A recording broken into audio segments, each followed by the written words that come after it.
E se a gente for orar de acordo com Jesus ensinou no Pai Nosso, a gente está aqui pelo menos diariamente umas 2 horas de oração.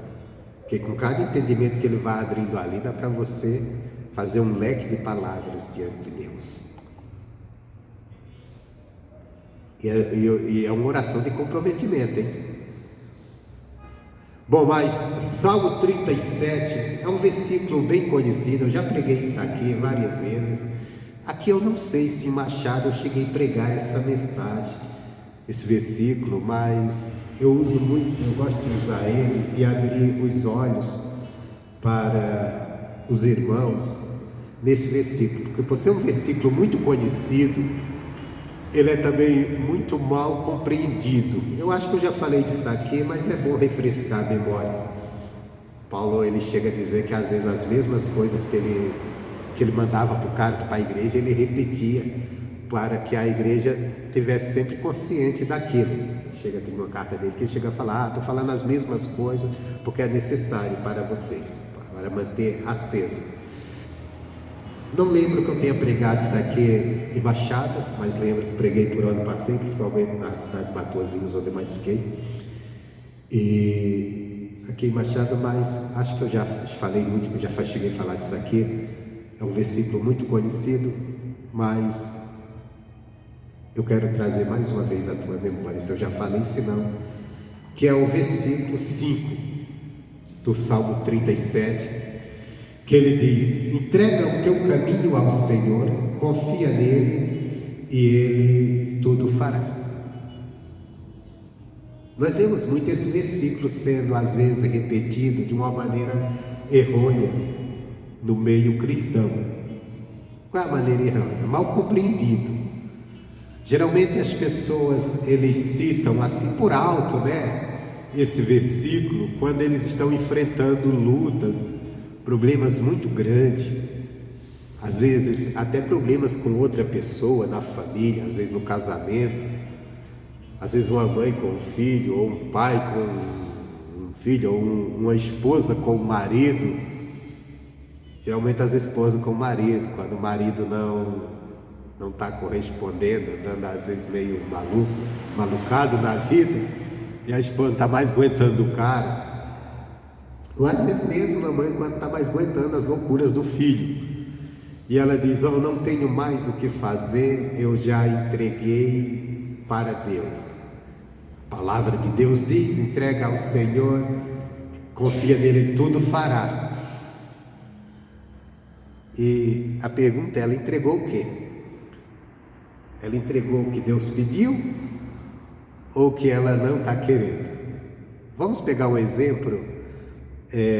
Uma mulher que é casada com um alcoólatra, e ela está cansada da luta, porque não é fácil lutar, conviver com alcoólatra. Aí ela diz assim: eu não tenho mais jeito, eu já lutei demais, eu já entreguei para Deus. Aí ela cita esse versículo dessa maneira: a palavra de Deus diz: entrega a ele, ele tudo fará, então já entreguei para ele, faz. Só que Deus não pediu para entregar cachaceiro para ele. Ele não pediu aqui para entregar problemas para ele. Porque é muito fácil eu querer entregar meus problemas para Deus e me ver livres dele. Mas nesse versículo, Deus não está pedindo: me entrega os teus problemas para me resolver. Ele não está pedindo. Ele disse: me entrega o teu caminho. Os problemas, todo mundo quer entregar para Deus. Quem é que não está enfrentando uma luta diz assim: Deus, toma conta, muda isso aí, porque sabe que tem poder de resolver. Mas o teu caminho, você quer entregar a Deus? Os meus caminhos eu quero entregar a Deus? Porque às vezes a pessoa quer que Deus traga solução, que Deus resolva problemas, mas a pessoa não quer entregar os caminhos dela a Deus. E há uma diferença entre eu entregar problemas e eu entregar os meus caminhos. Porque problema é uma coisa, caminho é outra. Por exemplo, eu tenho uma pessoa problemática na minha família, eu já não suporto mais lidar com aquela pessoa. Aí eu digo assim: já entreguei a Deus, Deus faz se quiser, que Deus mude, que Deus transforme. Eu já fiz de tudo, não tem mais o que fazer. Mas Deus não está dizendo: entrega problema para mim. Deus não está pedindo problemas para Ele. Ele está dizendo: me entrega os teus caminhos. Até porque às vezes os problemas eles estão relacionados à ausência de Deus na nossa caminhada. Às vezes a pessoa caminha de tal maneira, contrário à vontade de Deus, que ela vai trazendo problemas para a sua vida. Já imaginou uma pessoa endividada? Completamente endividada? Eu não aguento mais, não sei mais o que fazer, mas eu já entreguei a Deus. Entregou as dívidas a Deus? Deus não fez dívida, foi você que fez. Às vezes está endividado porque faltou direção. A maneira como tem se portado, tem se caminhado. Por exemplo, quer ver uma palavra de Deus que nos ensina a gente não nos enveredar em dívida? Ela diz assim: não gasta o teu dinheiro, está em Isaías, naquilo que não é pão. Muitas pessoas se endividam porque gastam o seu dinheiro em coisas que não é pão. O que é o que não é pão? Aquilo que não é necessário, que é só desejo. Eu desejo isso aqui, então eu tenho que comprar, eu tenho que ter. Mas quando eu olho, eu nem necessito daquilo. Aí eu invisto meu dinheiro naquilo, aí vem a necessidade. A necessidade eu tenho que suprir. Só que aí eu já gastei o que eu tinha naquilo que não era necessário. Aí eu vou ter que fazer uma dívida a mais. Aí o que acontece? De repente eu estou endividado. Se eu estivesse dando ouvidos à palavra de Deus, na hora que vê aquela vontade, aquele desejo de comprar aquilo que eu não necessitava, eu tinha me retido. Não, espera aí, isso aqui não é necessidade. E Deus diz: não gaste teu dinheiro no que não é necessidade, no que não é pão. Então eu não vou gastar meu dinheiro nisso aqui. Isso aqui é só um desejo, eu só estou querendo. E agora não dá. E se eu gastar, pode vir uma necessidade lá na frente e eu vou precisar e não vai ter. Isso aqui é só um exemplo, né? Então quer dizer, a gente andando fora da palavra de Deus,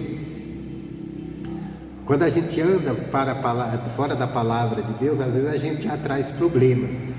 Aí depois nós não conseguimos resolver, aí queremos entregar os problemas para Deus resolver. Mas Deus diz: me entrega os teus caminhos. Por que os teus caminhos? A tua maneira de se conduzir. Me deixa te dirigir, me deixa te conduzir, porque se eu estiver te conduzindo, você não vai entrar em tantos problemas. Você não vai atrair tantos problemas para você. Eu vou fazer você evitar outros, e outros eu vou te dar livramento. Então por isso que ele não está pedindo, mas nós temos problema. Eu estou te falando isso aqui porque eu já vi muitas vezes esse versículo ser usado em relação a entregar problemas para Deus. Eu já entreguei aquilo para Deus, eu já entreguei. Mas Deus não pediu para a gente entregar os problemas para eles. Ele não disse: você está com problema, traz aqui que eu resolvo. Não, ele disse: me entrega os teus caminhos, me deixa te ensinar, aprende comigo. Aí sim ele vai resolver, porque a Bíblia diz que ele perfeitamente desembaraça os nossos caminhos. O que é o embaraço? O impedimento, algo está nos impedindo, nos atrapalhando. Então, se a gente nos embaraçamos na vida, criamos um bocado de impedimentos, Deus tem o poder de resolver. Mas quando Ele vai resolver? Quando Ele estiver como Senhor da nossa caminhada. Enquanto nós estivermos tomando nossas próprias decisões, fazendo as coisas do nosso jeito, de nada vai adiantar, não vai mudar nada, vai continuar no mesmo, porque às vezes os problemas estão ali pela maneira como nós temos nos conduzido. Por exemplo, você vê pessoas às vezes jogadas na rua, morando na rua. Mas será que aquelas pessoas estão morando na rua porque a vida foi cruel com ela, porque o governo foi cruel com ela, porque a família foi cruel com ela? A maioria culpou o governo ou família, porque minha família não quer saber. mas às vezes é a maneira como a pessoa se conduz com a família. É a maneira como ela se conduz na vida que levou ela àquilo. A pessoa se entregou num vício, se tornou uma pessoa muito antissocial, às vezes agressiva, ou às vezes fazendo coisas que a família não suportou, e ela foi parar na rua. Não foi o governo que jogou ela na rua, não foi a família, não foi a sociedade. Hoje tem um negócio que tudo é vítima da sociedade. O homem, ele é vítima de si mesmo, porque o teu sucesso, ou o teu fracasso, o meu sucesso ou o meu fracasso, ele não depende de ninguém, ele depende de você mesmo. Se você estiver se conduzindo bem, se você estiver tomando as atitudes certas, você vai vencer. Se você tomar as atitudes na palavra de Deus, Deus tem a direção certa, vai ter Deus te abençoando, vai ter Deus te ajudando, e você vai ter sucesso na vida, porque você não vai fazer nada fora da palavra. Você não vai fazer nada que vai te complicar. Você quer ver um exemplo? José, filho de Jacó. Os irmãos não queriam o sucesso de José. Deus deu sonhos para ele, ele contou para os irmãos ficaram invejosos, aborrecidos, procuraram atrapalhar, até vender ele para o Egito. Lá no Egito ele chegou como escravo, mas Deus estava com ele. E por que Deus estava com José? Porque José andava no temor a Deus, andava na obediência a Deus, então Deus o abençoava.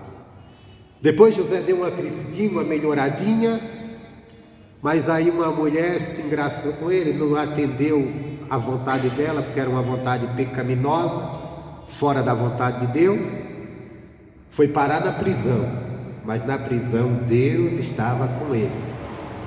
Mas por que Deus estava com José? Porque José andava guiado por Deus. Porque na hora que a mulher do Potifar, ela começou a dar em cima do José, e o José era jovem, era novo, e disse que a mulher era bonita, e o marido era um eunuco. Então aquela mulher está ali só para enfeitar a casa, porque disse que ela era eunuco. E a mulher deu em cima de José, e José tinha a confiança do marido, e poderia pegar a confiança dela também, era ele que vivia ali, podia fazer as coisas nas escondidas. Mas o José não caiu naquela armadilha, e ele não caiu, não foi por nada, ele não caiu por causa só, ele respeitou o marido daquela mulher, que ele disse, ele me colocou sobre tudo, menos sobre ti.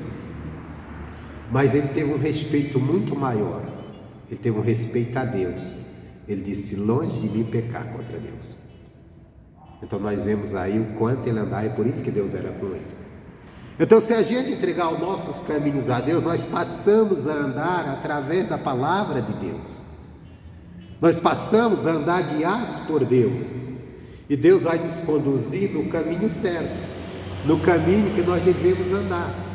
Cada direção da palavra dele vai nos levar a estar caminhando de uma maneira correta. Uma maneira em que Deus vai ter liberdade de estar conosco, e Deus vai ter liberdade de nos abençoar, e nós vamos ter também a sabedoria de Deus ao nosso favor, nos ensinando como nos portar na vida, como tomar decisões e como agirmos.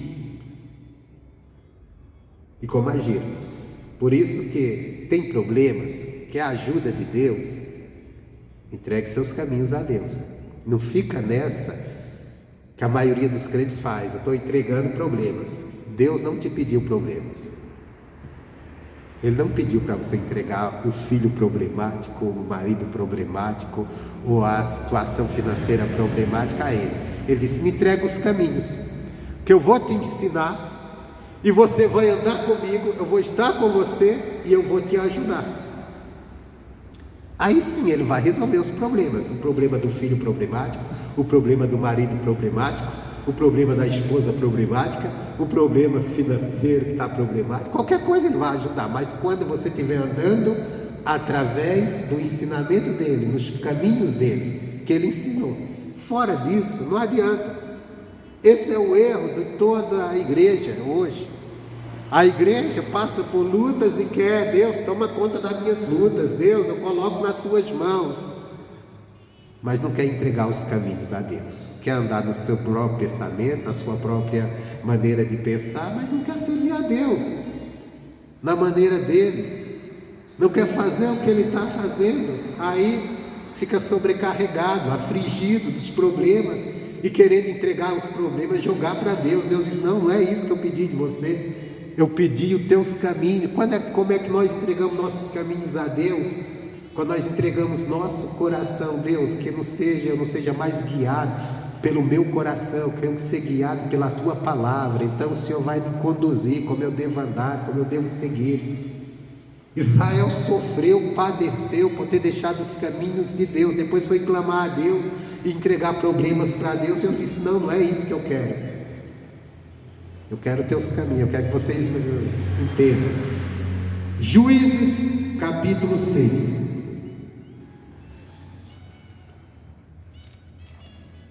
Um exemplo aqui. Juízes capítulo 6.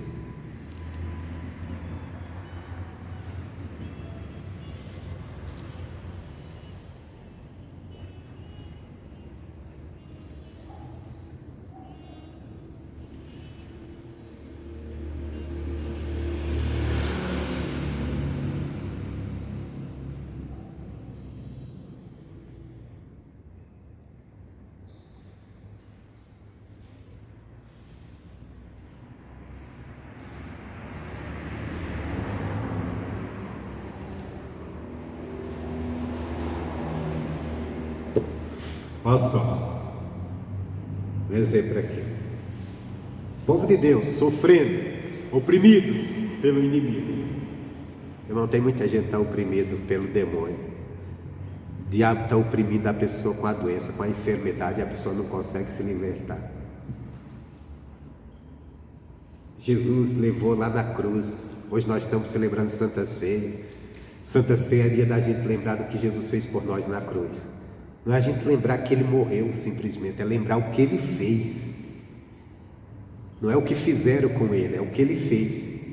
O que ele fez ali, ele levou nossas dores, nossas enfermidades, ele nos curou. Se a gente carrega doença no corpo, é por não lembrar disso, não crer nisso. Aí a gente, às vezes, quantas pessoas, tudo que ganha fica numa farmácia. E Jesus já te curou. Jesus já nos curou. Mas a gente teime em não entender isso, que a cura já foi liberada. E é só crer. Só que a gente não lembra. A gente, vamos nos reunir para a Santa Ceia, que Jesus disse que é para lembrarmos dele. Aí a gente lembra dos soldados romanos crucificando Jesus, maltratando Jesus. Ele não mandou lembrar do que fizeram com ele, ele mandou a gente lembrar do que ele fez por nós naquela cruz. Lembrar dele, lembrar o que ele fez, quem ele era. Ele ali se tornou a nossa redenção, a nossa cura, a nossa salvação. Amém, Jesus? Você só está doente, dependendo de remédio, porque você está desprezando isso. Eu só tomo remédio porque eu desprezo isso. Se eu tomo remédio é porque eu desprezo, porque a cura já foi te dada. Que é isso, pastor? O senhor está me acusando que eu não tenho fé porque eu estou no remédio, nisso, naquilo. Não estou te acusando, eu estou te abrindo os olhos, dizendo que Jesus já te curou. Foi feito lá na cruz do Calvário, e você só precisa acreditar nisso. Na hora que você acreditar de verdade, de coração, você aceitar isso, você vai ver que você nunca mais vai tomar aquele medicamento que você está tomando há tanto tempo. Que eu nunca mais vou tomar aquele medicamento que eu tomo, porque foi feito.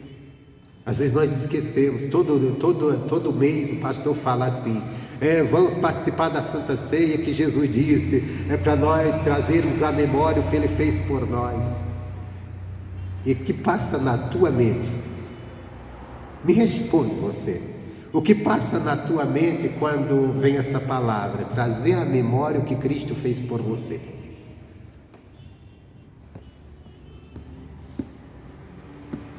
Alguns nem prestam atenção nessa palavra, mas quem prestou? O que passou na sua mente? Ah, Jesus morreu lá na cruz. Jesus sofreu por mim. Os homens fizeram Jesus sofrer, os homens fizeram Jesus morrer na cruz. Mas o que ele fez na cruz por nós, ele nos libertou, ele nos salvou, ele nos perdoou, ele nos justificou, ele nos curou. Isso foi o que ele fez na cruz. Essa é a parte dele. Por isso que ele morreu por nós. Juízes capítulo 6 diz assim: porém os filhos de Israel fizeram o que era mal aos olhos do Senhor, e o Senhor os deu nas mãos dos midianitas por 7 anos. E prevalecendo a mão dos midianitas sobre Israel, fizeram os filhos de Israel para si, por causa dos midianitas, as covas que estão nos montes, as cavernas e as fortificações. Porque sucedia que, semeando Israel, os midianitas e os amalequitas, e também os do Oriente, contra ele subiam, e punham-se contra ele em campo, e destruíam os frutos da terra, até chegarem a Gaza, e não deixavam mantimento em Israel, nem ovelhas, nem bois, nem jumentos, porque subiam com os seus gados e tendas, vinham como gafanhotos, quer dizer, em bandos, em grande multidão, que não se podiam contar, nem a eles, nem aos seus camelos, e entravam na terra para a destruir. Assim Israel empobreceu muito pela presença dos midianitas. Então os filhos de Israel clamaram ao Senhor. Presta atenção. Primeiro está aqui o primeiro versículo. Os filhos de Israel fizeram o que era mal aos olhos de Deus. Deixaram de andar na palavra, deixaram de obedecer a Deus. Aí por 7 anos seus inimigos, a nação dos midianitas, de Midian, invadiam Israel, saqueavam tudo de Israel, vinham em bandos, Israel não podia conter. A presença dos midianitas em Israel fez com que Israel empobrecesse muito. Faltava alimento, faltava recursos e segurança, que Israel teve que fazer cavernas e se esconder nas cavernas com medo da presença deles, para não ser morto. Empobreceu muito. A presença do inimigo, ela traz insegurança e pobreza. A nossa nação tem sido muito assolada pela presença do inimigo. Nós vivemos num país sem segurança. Nós vivemos num país, apesar de ser um país rico, de riquezas naturais, que tem uma agricultura, uma das melhores do mundo.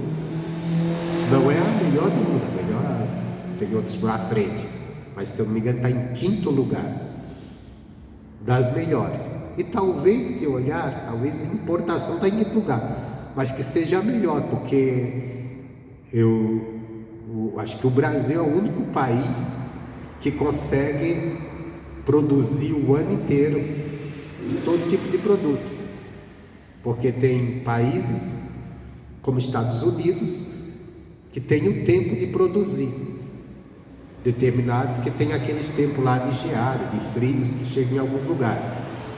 O Brasil, por ter o seu país tropical, produz o ano inteiro. Por exemplo, você tem milho o ano inteiro, tem manga o ano inteiro, tem mamão o ano inteiro, porque tira uma safra, dá para produzir, porque não tem geada.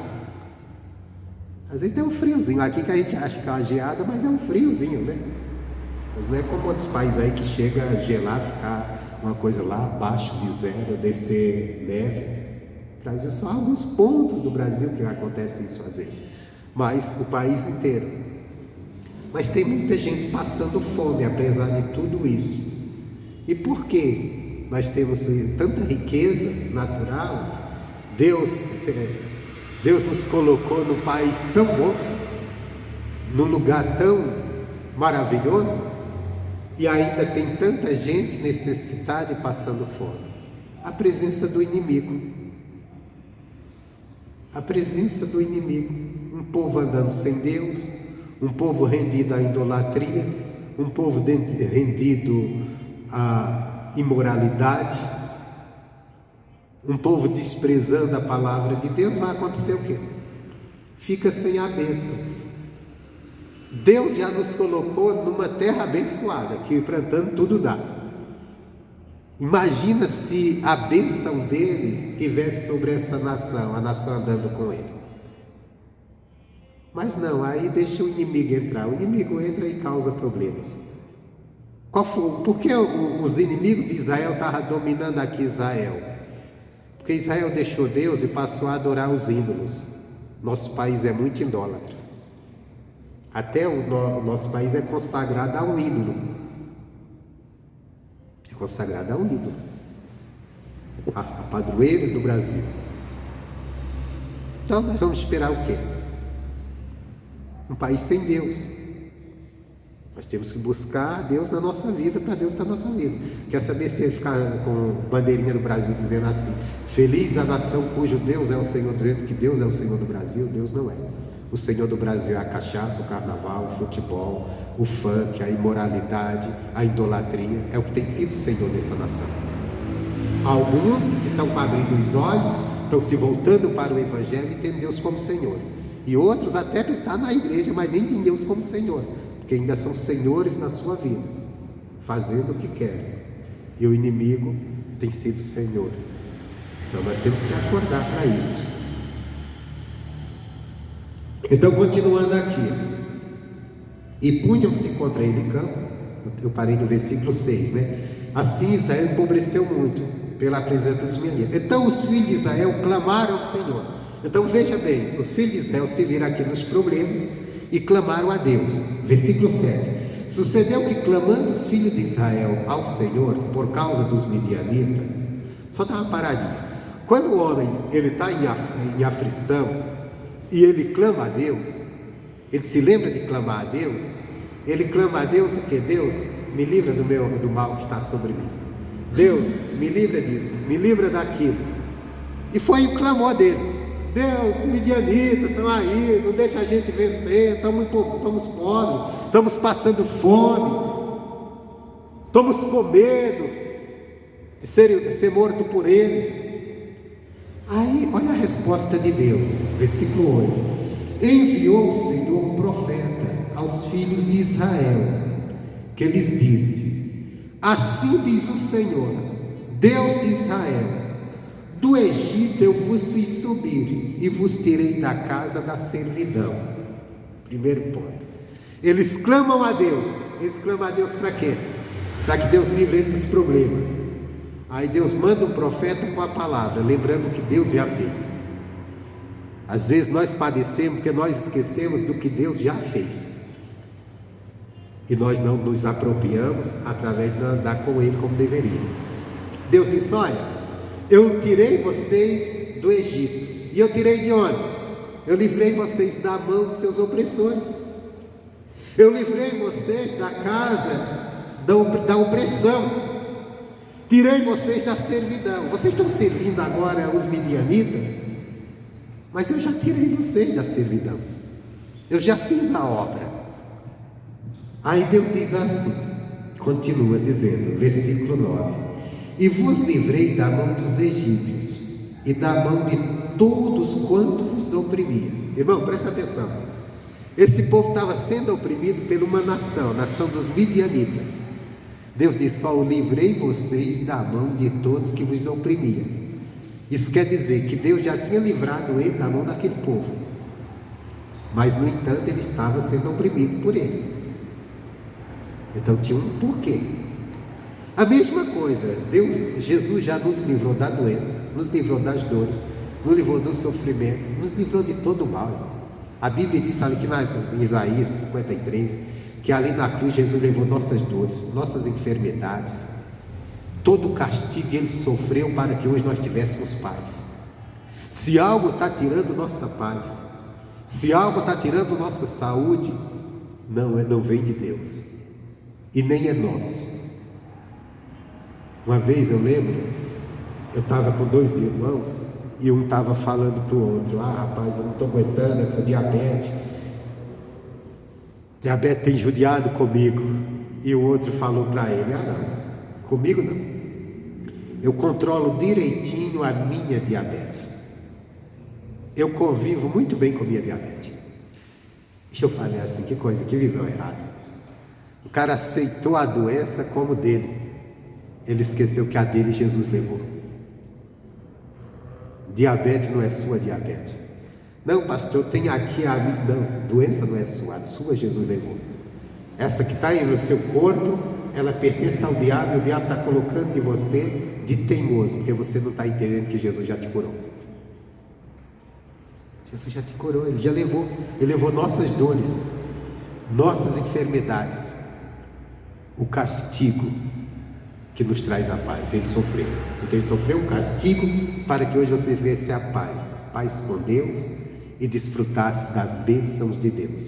E a cura, a bênção de Deus foi liberada na cruz.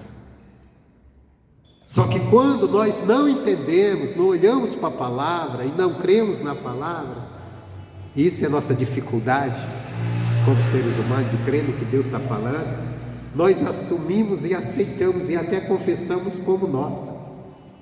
Não diz: é porque minha diabetes, meu colesterol alto, meu não sei o que, meu não sei aquilo. Meu Deus, Jesus levou. Agora eu estou curado. E isso que vem no meu corpo é obra do diabo. Eu vou repreender, vou crer em Deus, vou tomar posse da cura, vou tomar posse da bênção. Ou qualquer dor, pode ser uma dor emocional. É minha depressão. Que depressão sua? Deus não te deu depressão. Deus te curou emocionalmente. Você não tem mais isso. Pastor, mas eu tenho. Tá aqui, tá até o momento que você não assumiu o que Jesus fez por você. No dia que você assumir e falar: olha, depressão, você some da minha vida, porque eu já fui curado em nome de Jesus. Eu estou curado. Isso aqui é do diabo. Pega essa tua depressão, pega essa tua diabetes, pega esse teu mal, colesterol alto, tudo isso. Você falar isso crendo, mas crendo mesmo, e assumir, pode ter certeza, a cura vai se manifestar. Só que também não adianta falar sem crer. Tem que estar assumindo, tem que entender isso e dar crédito. Por isso que a palavra diz: quem deu crédito à nossa pregação? A quem se manifestou o braço do Senhor. O braço é o poder de Deus. Ele vai se manifestar a quem deu crédito à pregação. A pregação está aí, está na palavra. Só que nós temos que dar crédito. Dar crédito é o que? Acreditar. Não, isso é verdade, isso é para mim. Mesmo que eu esteja me sentindo os sintomas, mas eu creio no que Deus falou.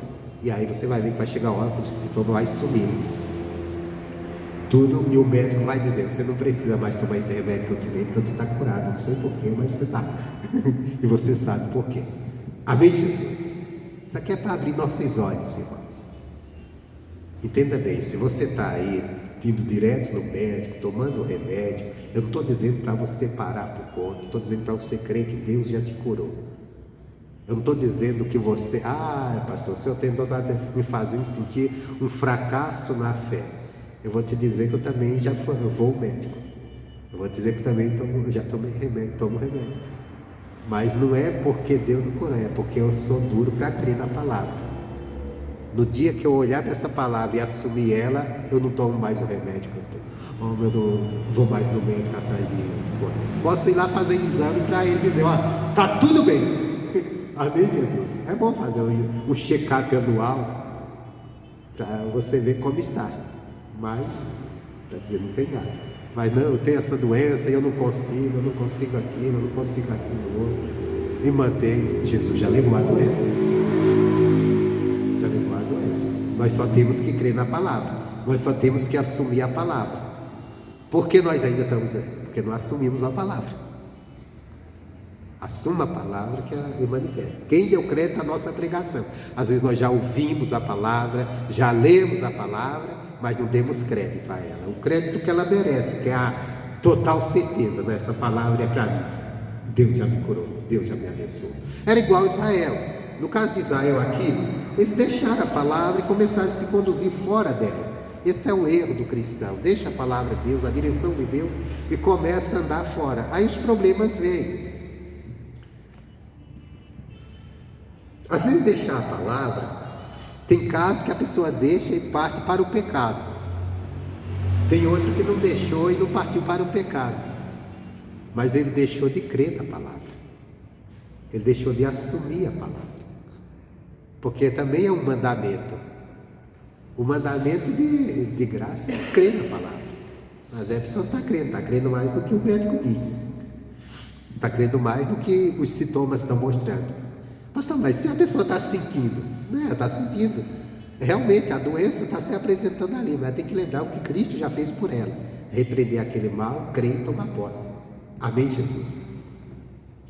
Continuando aqui, então, Deus diz assim, versículo 10: e vos disse: eu sou o Senhor vosso Deus, não temais aos deuses dos amorreus, em cuja terra habitais, mas não deste ouvidos à minha voz. Você está vendo o erro de Israel, porque eles estavam sofrendo? Deus já tinha libertado eles. Eles não eram mais uma nação para estar dominada, escravizada, servindo a ninguém, só a Deus. Só que Deus disse assim: vocês também não vão servir a outros deuses, não vão ter temor de outros deuses, imagens, cultura. Vocês só vão servir a mim. Eles não vão passar a adorar a imagem, passar a obedecer a outros deuses, a ter outros deuses como seus deuses. Resultado, estavam padecendo. Agora está clamando a Deus para Deus socorrê-lo. Mas Deus mandou o profeta lembrar: olha, não sou eu, é vocês. Vocês têm que mudar o posicionamento. É aquilo que eu falei. Não é entregar problemas a Deus. Eles aqui estavam querendo entregar o problema a Deus. Deus resolve, nos livra dele. Deus disse: já livrei, eu já fiz a obra. Só que vocês têm que ver os caminhos que vocês estão andando. Vocês veem o caminho que vocês estão trilhando. Vocês estão dando ouvido à minha voz? Às vezes é aquela questão: você está dando ouvidos à palavra de Deus como deve? Ou você está andando segundo os seus caminhos? Às vezes não é nem adorando outro Deus, não é nem fazendo, mas a pessoa está desligada para as coisas de Deus. A pessoa não dá o crédito à palavra, não dá ouvidos à palavra, quase não vem à igreja. Quando vem, não dá a atenção que deveria dar. Aí depois as coisas acontecem, Deus não pode ajudar, porque Deus: você não ouve minha voz.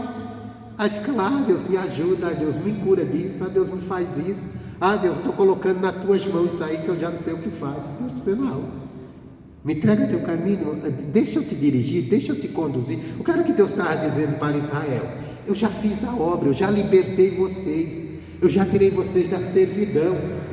Só que eu dei mandamentos para vocês se conduzir através da minha voz, daquilo que eu digo, daquilo que eu falo. Vocês não quiseram, não deram ouvidos, estão andando da vossa maneira, estão andando do seu jeito. Aí se você vê o quanto esse povo, eles clamaram a Deus buscando a ajuda de Deus, mas eles não estavam a fim de andar na direção de Deus. Você vê isso nos versículos seguintes, quando Deus chega sobre Gideão, e Deus fala que Gideão vai libertar o povo. E Gideão a princípio não acredita, mas depois ele dá ouvidos a Deus, e Deus pede para ele fazer algo, e esse algo revolta o povo. Presta atenção, eu vou pular aqui alguns versículos, só pegar o que Deus fala para Gideão. Versículo 20. Deixa eu ver aqui.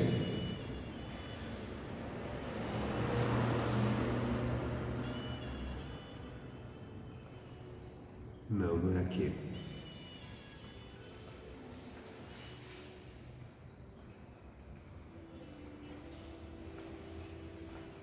Versículo 25, diz assim: aqui Deus falou com Gideão e disse: ó Gideão, você vai libertar o povo clamaram. Aí diz: e aconteceu naquela mesma noite que o Senhor lhe disse: toma o boi que pertence ao teu pai, a saber, o segundo boi de 7 anos, derruba o altar de Baal, que é de teu pai, e corta o bosque que está ao pé dele. Então nós vemos aqui que havia um lugar de adoração a uma imagem esculpida por mãos humanas chamada de Baal, que era tido para eles como uma divindade. E essa imagem estava justamente na terra do pai de Gideão. E Deus veio e chamou o Gideão: Gideão, eu quero que você vá livrar Israel da mão dos midianitas. Mas aí Deus disse: só que você vai fazer o seguinte, você vai derrubar o altar de Baal. Em outras palavras, aquilo ali que está contaminando o povo, que está impedindo o povo de me servir, e está me impedindo de ajudá-los. Então derruba aquele altar, está na terra do teu pai. Teu pai é o dono da idolatria, é quem comanda. Você derruba aquilo, e você vai fazer um altar para mim, e vai pegar até um bem do teu pai, um boi, vai matar e vai se oferecê-lo a mim. Por quê? Porque eles ofereciam sacrifício àquelas imagens de escultura. Deus disse: não, você vai fazer isso para mim. Aí o que acontece? Versículo 26: e edifica ao Senhor teu Deus um altar no cume deste lugar forte, no lugar conveniente. Não era em qualquer lugar, no lugar conveniente. Toma o segundo boi e oferecerás em holocausto, com lenha que cortares do bosque. Então Gideão tomou 10 homens dentre os seus servos e fez como o Senhor lhe dissera. Sucedeu que, temendo ele a casa de seu pai e os homens daquela cidade, não o fez de dia, mas fez à noite. Você veja bem que o Gideão foi destruir ali a idolatria. Ele teve medo da própria família se levantarem contra ele quando ele estivesse derrubando o altar. Então isso quer dizer que a família de Gideão estava tudo adorando aquele Deus. E teve medo também de toda a cidade, porque toda a cidade esteve adorando, estava adorando, e ia ficar contra. É a mesma coisa, você vai falar contra a idolatria no meio da nossa sociedade, muita gente vai ficar com bronca de você, às vezes até pessoas da sua própria família,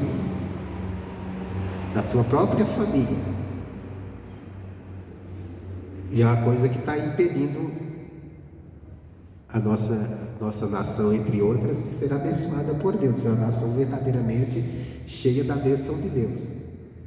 Todo ano a gente elege presidente, porque eles prometem que vão melhorar a economia, que vão levar o país a um primeiro mundo, e nunca levam. E nesse país nunca vai chegar ao primeiro mundo, enquanto ele não se render a Deus, porque vai ter sempre o inimigo oprimido. Enquanto nosso país for esse centro de idolatria, enquanto nosso país ele for esse centro de imoralidade, o país da cachaça, do carnaval, o país da prostituição, de tudo que não presta, ele não vai ser esse país de primeiro mundo, porque vai faltar. Ele tem tudo, mas está faltando a bênção, e a bênção de Deus não vai entrar onde tem pecado. E não vai ser político que vai fazer, não vai ser. Agora, com o dia que nossas autoridades se renderem a Deus, que não é a autoridade, é a nossa nação, porque as autoridades que nós temos é escolhida pela nação. Enquanto nossa nação estiver escolhendo por causa de brigas, não adianta, não vai a lugar nenhum. E algumas até das nossas autoridades, cada vez privilegiando mais o pecado, tudo que não presta. Como nós vemos aí, gente defendendo o aborto, defendendo tanta coisa ruim. Eu não quero entrar nesse detalhe para não criar polêmica, mas é coisas contrárias à palavra de Deus. O que for contrário à palavra de Deus, pode ter certeza, só vai trazer maldição.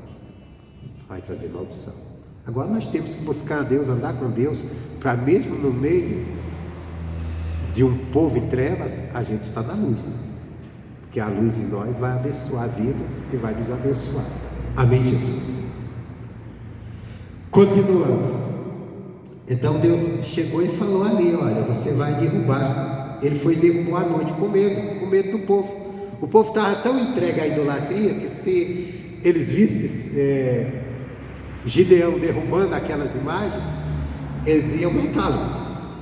No dia seguinte diz: então Gideão tomou, ou melhor, versículo 28, e levantando, pois, os homens daquela cidade de madrugada, eis que estava o altar de Baal derrubado, e o bosque estava ao pé dele, cortado, segundo o boi, e oferecido ao altar fora do edificado, que for edificado. E uns dos outros disseram: quem fez estas coisas? Investigando, perguntando, disseram: Gideão, o filho de Joás, fez esta coisa.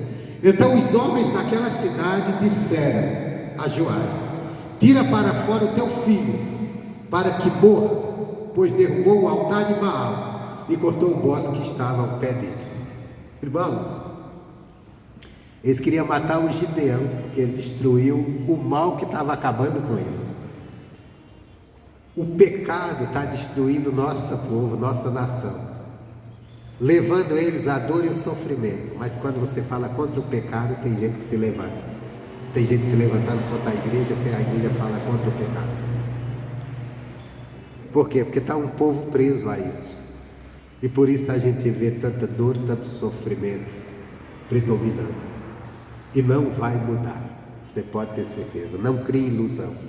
Nós estamos em um ano de eleição, onde nós vamos ver político fazendo as mesmas promessas, que eu vou trazer segurança, que eu vou trazer educação, que eu vou melhorar a saúde, que eu vou melhorar. Não vai fazer nada disso, tudo mentira. Não, porque eles não querem, talvez até queiram, que até a ideia, mas não vai poder. Não vai poder, porque o diabo vai sempre prevalecer em meio a uma nação que se esconde de Deus, que se distancia de Deus. Enquanto nossa nação não se sujeitar a Deus, vai sofrer, vai padecer, vai ser o que é. Não vai mudar nada não. O caminho é se sujeitar, mas se sujeitar de verdade, é se render à palavra. Não é ficar dizendo Deus, não é ficar como eles aqui, eles clamaram a Deus, mas eles não queriam se sujeitar à palavra. É aquilo que nós aprendemos: entrega os teus caminhos. Não é entregar os problemas. Deus tem a solução para os problemas? Tem. Mas Ele não pede que entregamos os problemas, Ele entrega os caminhos. Porque quando você entrega os problemas, você continua andando no mesmo erro, fazendo as mesmas coisas erradas. E aí não muda nada, Deus não pode agir, porque o pecado continua. Mas quando você entrega o teu caminho, é quando você entrega o teu coração a Deus, diz Deus: a partir de hoje eu não vou andar segundo o que eu acho, o que eu penso, o que eu defendo, eu vou andar segundo o que a tua palavra diz. Era o que Deus estava pedindo para esse povo. Deus disse: eu dei mandamento, eu falei para vocês andarem comigo, na minha palavra, vocês não ouviram, andaram da maneira, por isso que está aí os problemas, eu já tinha até tirado. A mesma coisa, Deus já nos abençoou com todas as bênçãos. Lá na cruz do Calvário, Jesus nos abençoou com todas as bênçãos. Ele já nos curou, Ele já nos libertou, Ele já fez a obra na nossa vida. Mas nós precisamos andar naquilo que diz a palavra dEle, na obediência à palavra dEle, na direção da sua palavra. Não adianta querer andar de qualquer maneira, tentar. Nós aprendemos o Brasil, nós temos aquele ditado, o jeitinho brasileiro, que na verdade é um jeitinho malandro de maquiar as coisas. Mas com Deus não adianta maquiar coisa. Com Deus ou você é ou não é, ou você faz ou não faz, não tem em cima do muro. É na palavra dEle, é na direção dEle. Com o homem você maqueia, dá aparência. Com Deus não vale aparência, porque Ele conhece até as intenções do nosso coração. Ele sabe tudo de nós. Ele sabe o que passou, o que está acontecendo e o que vai acontecer. E por isso que Ele quer nos conduzir com a palavra dEle, porque na direção dEle Ele vai nos dirigir no caminho certo, no caminho correto, naquilo que verdadeiramente é necessário para a nossa vida, para sermos abençoados. Amém, Jesus? Então, antes de você pensar em entregar problemas a Deus, entrega a sua vida, sua caminhada. Pede a Ele direção, porque o resto Ele vai arrumar. O que estiver desarrumado, Ele vai arrumar. Mas primeiro tem que... Aqui, Deus disse, Gideão, o povo está oprimido, estão pedindo libertação. Então faz o seguinte, derruba lá o que está errado. Muda a adoração. Leva esse povo a me adorar. Aí eu vou entrar e vou desfazer o que está errado. É assim. Mas primeiro tinha que seguir a direção de Deus. Não pedir ajuda e continuar fazendo as mesmas coisas erradas. É o que nós precisamos. Amém, Jesus? Essa é a palavra que eu tinha para você hoje. Espero que nos ajude muito.